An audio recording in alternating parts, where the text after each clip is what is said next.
Today we are having an executive session, which I'd like to talk about that business we are considering today.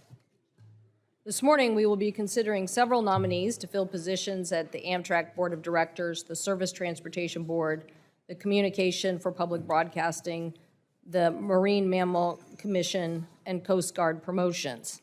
First, we'll consider 5 nominations to the Amtrak Board of Directors, each of whom will bring a strong expertise to Amtrak governance. Amtrak is essential in its transportation for both our rural and urban communities across the nation.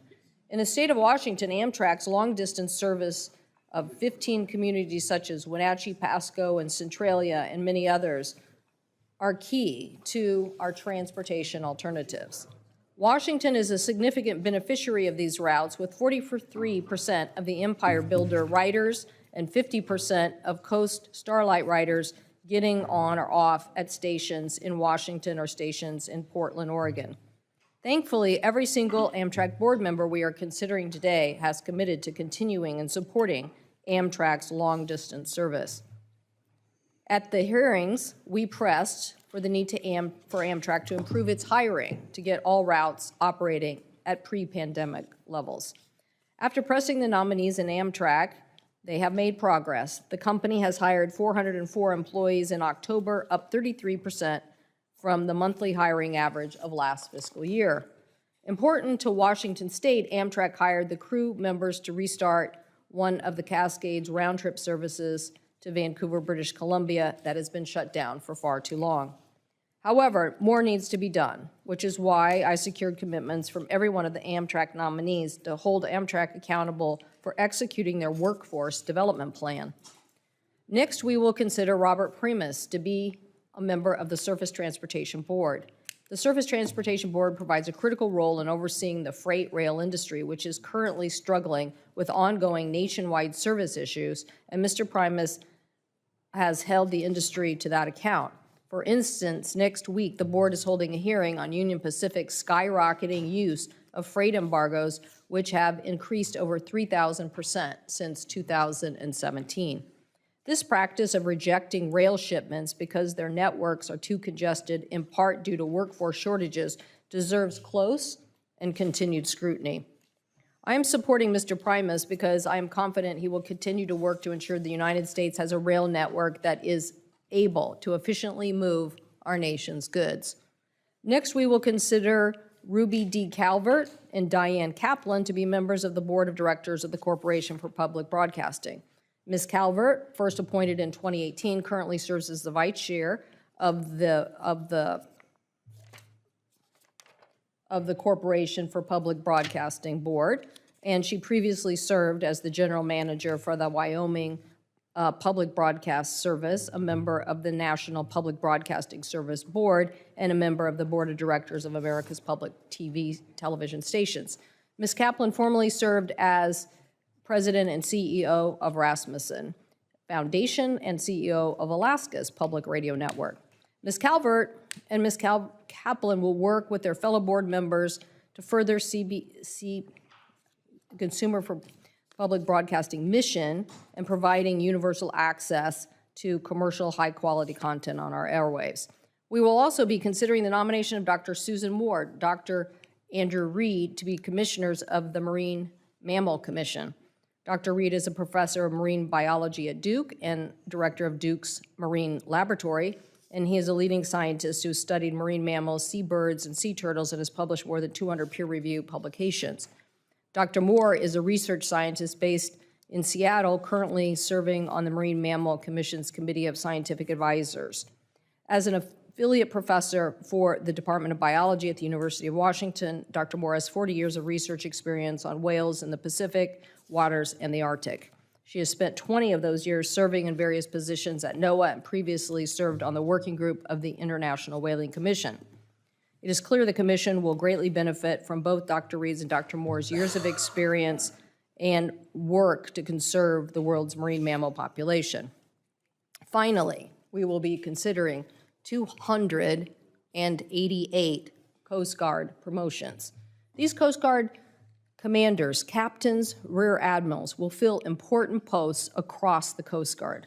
I want to recognize two of our former fellows, soon-to-be commanders, Michelle Rosenberg and Eric Vryland. Michelle made contributions to this committee and to the Coast Guard, including the ballast water reform legislation to improve vessel traffic management and policies to support Coast Guard families.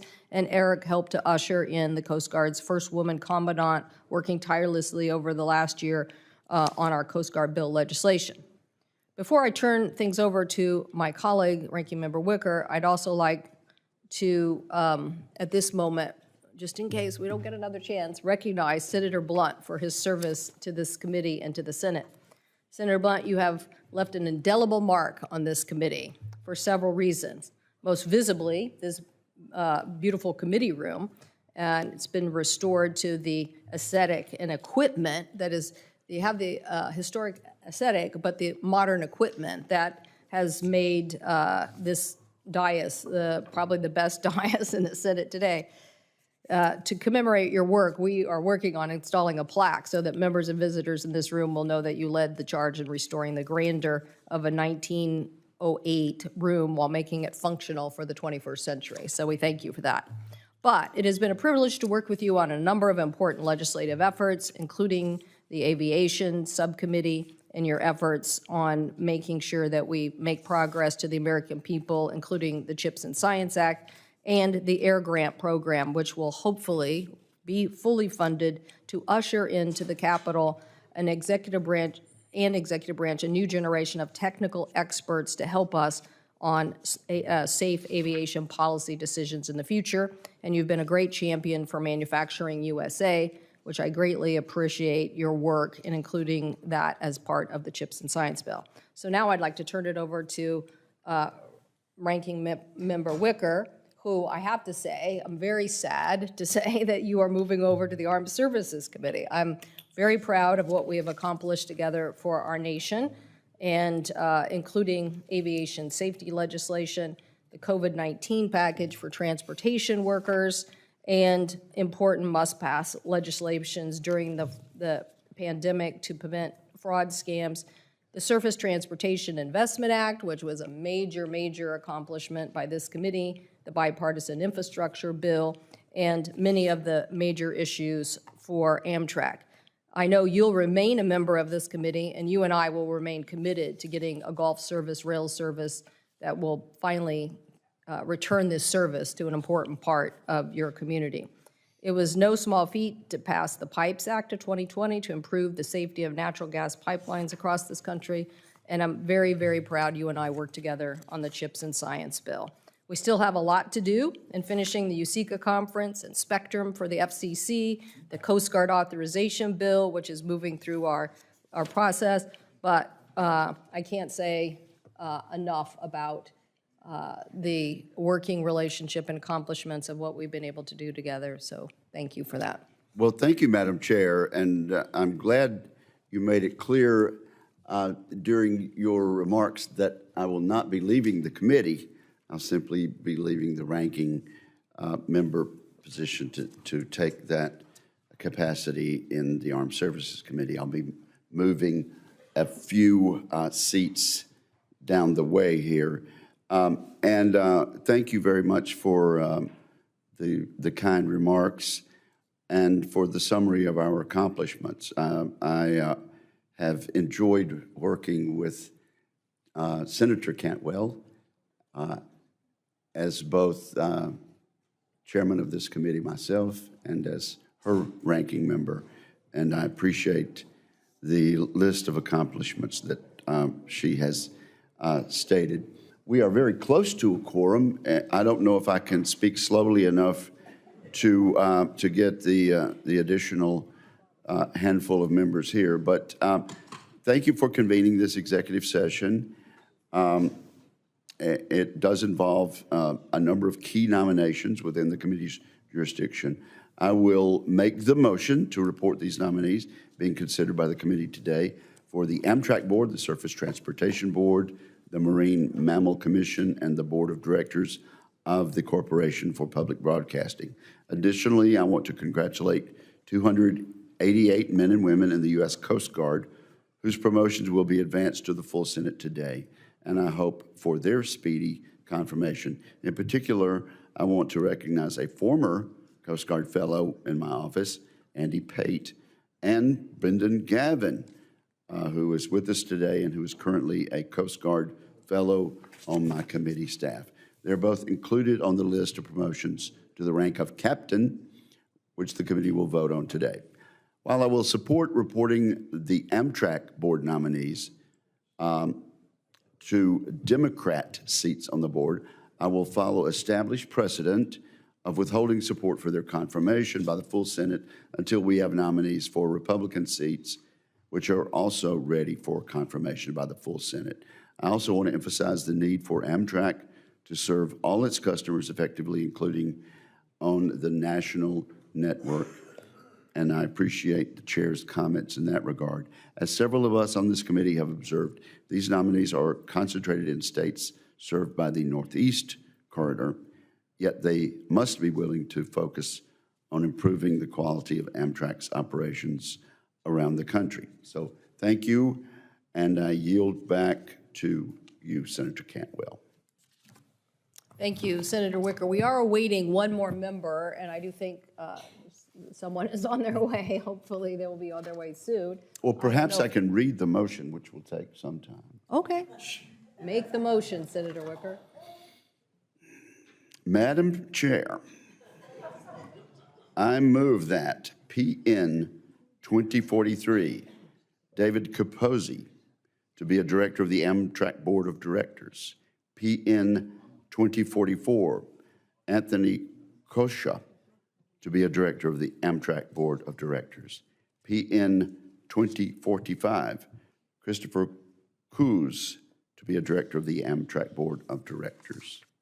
PN 2046, Samuel Latham to be a director of the Amtrak Board of Directors. PN 2047, Robin Weissman to be a director of the Amtrak Board of Directors. PN 2268, Robert Primus to be a member of the Surface Transportation Board. PN 2200, Sue Moore to be a member of the Marine Mammal Commission. PN 2201, Andrew Reed to be a member of the Marine Mammal Commission.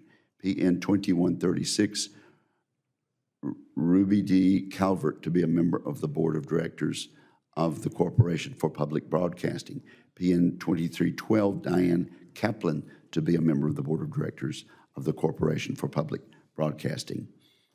And PN 2677, PN 2678, PN 2691, PN 2774, PN 2794, PN 2515, PN 2728, PN 2683, Coast Guard promotions be favorably reported.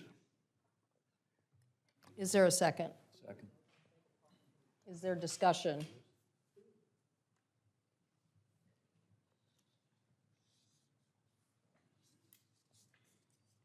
Well, I think it's a well-stated motion, Madam Chair. I definitely think it's a well-stated motion.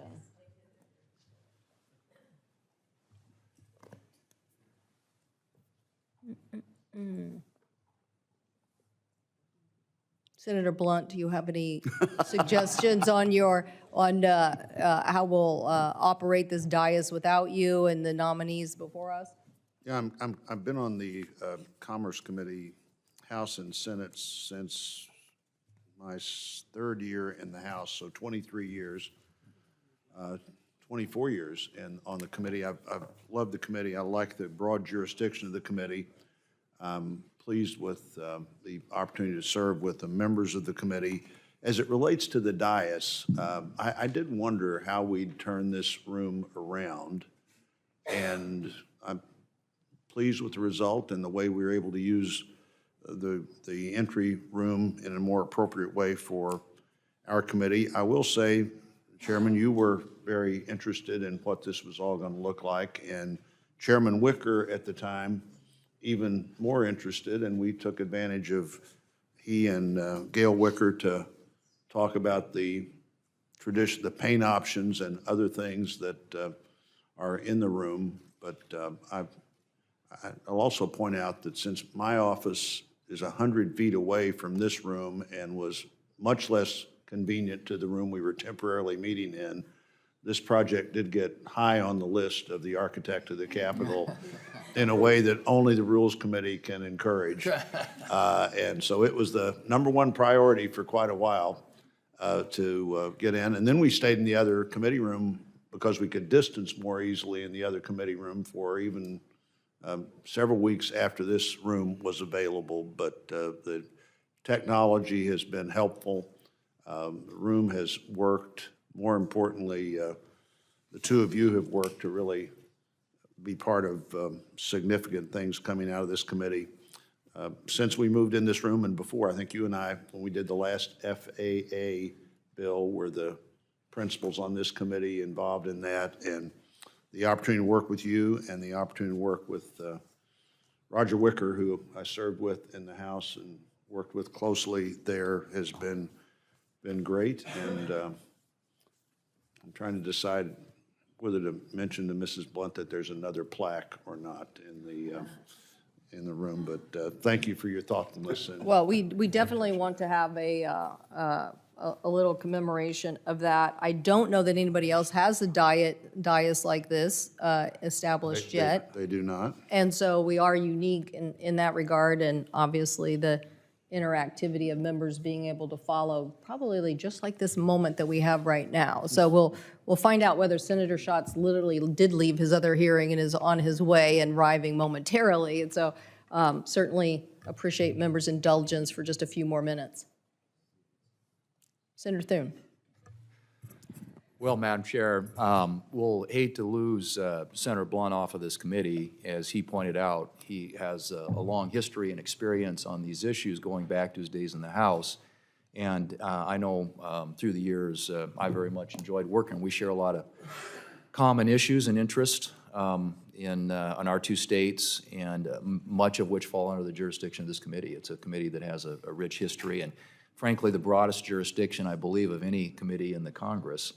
I call it trains, planes, automobiles, the internet, space, oceans, professional sports. There's just a lot of stuff that falls under the committee's jurisdiction. And it goes back a long ways. In fact, we found out while I was chairing this committee that we actually had the guy who founded my hometown. My hometown is Murdo, South Dakota. Population now is about 486. But at the time that it was founded, the guy who founded it was a Scottish cattle rancher named Murdo McKinsey. And he was invited to testify in front of this committee back in 1906, which is the same year that my grandfather and great uncle arrived in my hometown working on the railroad. He was here to talk about transportation issues at that time. So there's just a lot of, to me, interesting history behind this committee and its impact on so many relevant issues. And I'm going to shut up because Senator Schatz here and we can now vote. Okay, we've had a motion. It's been seconded. All those in favor of the nominees say aye. Aye. Opposed, no. The ayes have it, and the nominations have been reported. I thank my colleagues for being here. The votes have now concluded. I'll recognize any member who would like to speak about any of the nominations or any other additional remarks, but thank my committee members for their indulgence in moving these important nominees. Yes, Senator Moran. Chairman Cantwell, thank you very much for conducting this executive session and taking the actions that we've taken to advance some important nominations to the Senate floor. I too would join my colleagues on the committee in expressing my respect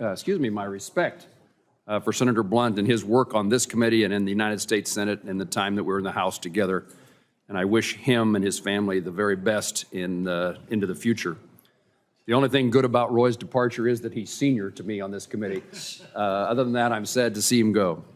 And Madam Chairman, I voted to move the Amtrak Board of Directors nominees forward today, but I want to make clear that my work with the nominees regarding the preservation for our long-distance passenger route will continue.